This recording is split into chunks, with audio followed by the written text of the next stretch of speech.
di indoor ya. Ini di indoor terbangnya dia masih stabil ya, karena udah ada optical claw-nya ini, jadi masih stabil. Nah seperti ini ya.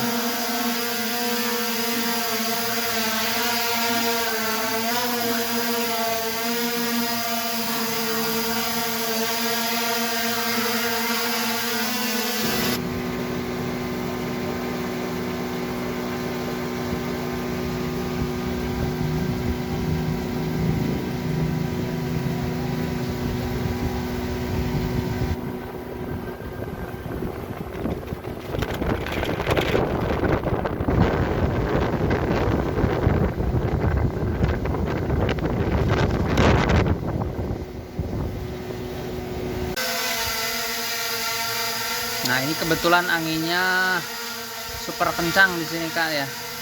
Jadi aku nggak berani nerbangin tinggi-tinggi, resikonya besar sekali soalnya. Nah, aku cuma terbang segini aja lah, buat sampel video aja ya. Wah besar sekali di sini anginnya. Nah, bisa dilihat di pohon ya, goyang-goyang seperti itu. Kesian drone.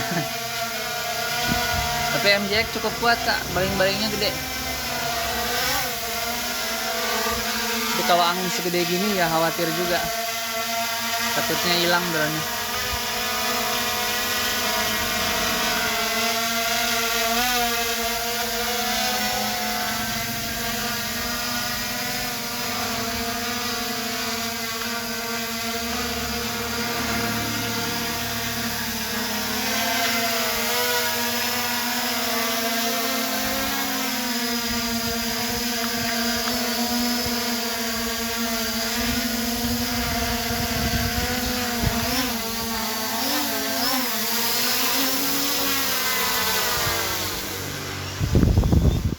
Ya, aku tangkap lagi drone-nya.